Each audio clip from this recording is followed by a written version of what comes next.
સાબરકાંઠા અને અરવલ્લીના પશુપાલકો સાબર ડેરીથી નારાજ ચાલી રહ્યા છે, આંદોલન પર ઉતરી ગયા છે અને આંદોલન ક્યાં સુધી ચાલશે એ નિશ્ચિત નથી.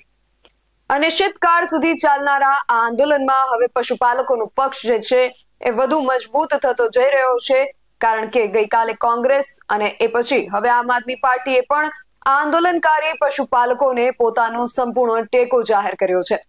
શું છે સમગ્ર વિગત જાણ્યા અહેવાલમાં. જય હિન્દ. BSI TV ન્યૂઝ પર આપની સાથે હું છું નિધિ ગઢવી. સાબરકાંઠા અને અરવલ્લી જિલ્લાના પશુપાલકોની જીવાદોરી સમાન સાબર ડેરીમાં ભાવફેર મામલે પશુપાલકોનું આંદોલન પૂરું થવાનું નામ જ નથી લઈ રહ્યું. એવામાં આમ આદમી પાર્ટી પશુપાલકોના સમર્થનમાં આવી છે. ગઈકાલે મોડાસાના સર્કિટ હાઉસ ખાતે આમ આદમી પાર્ટીના પ્રદેશ મહામંત્રી સાગર રબારીની અધ્યક્ષતામાં પ્રેસ કોન્ફરન્સનું આયોજન કરવામાં આવ્યું હતું, જેમાં આમ આદમી પાર્ટીના હોદ્દેદાર અને કાર્યકર્તાઓ પણ ઉપસ્થિત રહ્યા હતા અને સાથે જ સાબર ડેરીના વર્તમાન વહીવટ બાબતે સવાલો ઉભા કરી પશુપાલકોની માંગ પૂર્ણ કરવા અને પશુપાલકો સામે જે ફરિયાદ નોંધવામાં આવી છે, જે કેસો નોંધવામાં આવ્યા છે, તેને પાછા ખેંચવા માંગ કરી છે. આ સિવાય પણ તેમણે એક જાહેરાત કરી હતી. સાંભળીએ તેઓ શું કહી રહ્યા છે. સાગર રબારી, પ્રદેશ મહામંત્રી, આમ આદમી પાર્ટી ગુજરાત. સાબર ડેરીના ભ્રષ્ટાચાર અને ભાવફેરને લઈને પશુપાલકો ખેડૂતોમાં જે અસંતોષ છે અને એમનો વ્યાજબી હિસ્સો માગવા જતાં એમના ઉપર જે જુલમ ગુજારવામાં આવ્યો, એને આ મુદ્દા માટે આમ આદમી પાર્ટી ગુજરાત સાબર ડેરીના તમામ ખેડૂતો પશુપાલકોની સાથે મજબૂતાઈથી ઊભી છે. આ સંઘર્ષમાં ખેડૂતો પશુપાલકોની માગણીઓ અત્યંત વ્યાજબી છે. આમ આદમી પાર્ટી પોતે પણ સરકાર પાસે માગણી કરે છે કે ખેડૂતો ઉપર ખોટી રીતે દાખલ કરવામાં આવેલી FIR તાત્કાલિક રદ કરવામાં આવે, એમની માગણી મુજબનો ભાવફેર તાત્કાલિક જાહેર કરવામાં આવે અને એમના ખાતામાં જમા કરવામાં આવે. આખી જે ઘટના ઘટી એની ન્યાયિક સ્વતંત્ર તપાસ કરવામાં આવે. જે ખેડૂત શહીદ થયા છે અને જે લોકોને ઈજાઓ થઈ છે એ તંત્રની જોહુકમીના કારણે થઈ છે, માટે એમને યોગ્ય વળતર ડેરીના બોર્ડ ઓફ ડાયરેક્ટર પાસેથી વસૂલ કરી અને ચૂકવવામાં આવે. ડેરીનો તમામ વહીવટ ઓનલાઈન કરવામાં આવે, જેમાં ખરીદીના બિલો, વાઉચરો તમામ ઓનલાઈન કોઈ પણ ખેડૂત પશુપાલક જોઈ શકવો જોઈએ. અને સહકારી સંસ્થામાં છેલ્લા 4 વર્ષથી ભાજપે પોતાનો ભ્રષ્ટાચાર ફેલાવવા માટે મેન્ડેટ પ્રથા દાખલ કરી છે, એ મેન્ડેટ પ્રથા રદ કરવામાં આવે.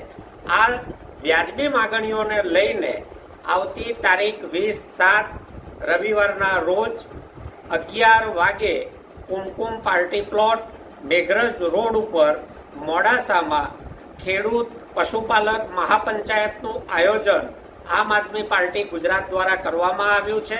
એમાં તમામ પ્રદેશ નેતૃત્વ હાજર રહેવાનું છે અને આપના માધ્યમથી સાબર ડેરીના તમામ દૂધ ઉત્પાદકોને અમે વિનંતી કરીએ છીએ કે આ હકની લડાઈમાં આ મહાપંચાયતમાં મોટી સંખ્યામાં જોડાય અને આપણી માગણીઓને મજબૂત કરે. મક્કમ છે કે ડેરીને દૂધ આપવું નહીં અને દૂધ વગર ડેરી એક અઠવાડિયું પણ ચાલી શકે નહીં. એટલે જ્યાં સુધી માગણીઓ સ્વીકારવામાં નહીં આવે ત્યાં સુધી આ આંદોલન ચાલુ રહેવાનું છે. અને આપના માધ્યમથી બીજી એક વિનંતી છે કે ડેરીઓ, દૂધ સંઘો બાજુમાં મહેસાણામાં પકડાયો એવો એક્સપાયરી ડેટનો પાવડર ઓગાળીને દૂધનો પુરવઠો જાળવી રાખવાની કોશિશ ના કરે. એ લોકોના આરોગ્ય સાથે ગંભીર ચેડા થશે. સાથે સાથે પશુપાલકોને પણ મારી વિનંતી છે આપના માધ્યમથી કે દૂધના એક છાંટાનો એ બગાડ ના કરશો. તમે છૂટક ગ્રાહકોને વેચો, ઘી બનાવો. ચોખ્ખા ઘીનો બજારમાં ખૂબ ઊંચો ભાવ તમને ઘરે બેઠા મળશે, ડેરી કરતાં પણ વધારે વળતર મળશે. એટલે એક પણ છાંટો બગાડ્યા વગર દૂધનો મહત્તમ ઉપયોગ કરો, એ આપ સૌના માધ્યમથી મારી પશુપાલકોને વિનંતી છે. તો આગામી 20મી તારીખે આમ આદમી પાર્ટી દ્વારા ખેડૂત પશુપાલક મહાપંચાયતનું આયોજન કરવામાં આવ્યું છે. પશુપાલકો હાલ ખૂબ રોષે ભરાયેલા છે. એવામાં હવે તેમને કોંગ્રેસ અને આમ આદમી પાર્ટી જેવા રાજકીય પક્ષોનો પણ ટેકો મળી જતા તેમનો પક્ષ જે છે એ વધુ મજબૂત બની ગયો છે.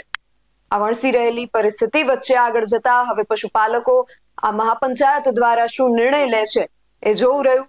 આ વિષયને લઈને તમારું શું માનવું છે અમને કમેન્ટ કરીને ચોક્કસથી જણાવજો. આવા જ વધુ અહેવાલો સાથે મળતા રહીશું. તમે મારી યુટ્યુબ ચેનલને સબસ્ક્રાઇબ કરવાનું અને અમને ફેસબુક અને ઇન્સ્ટાગ્રામ પર ફોલો કરવાનું ભૂલશો નહીં. બાકી અવનવી અપડેટ્સ માટે આપ જોતા રહો BSI ન્યૂઝ. નમસ્કાર.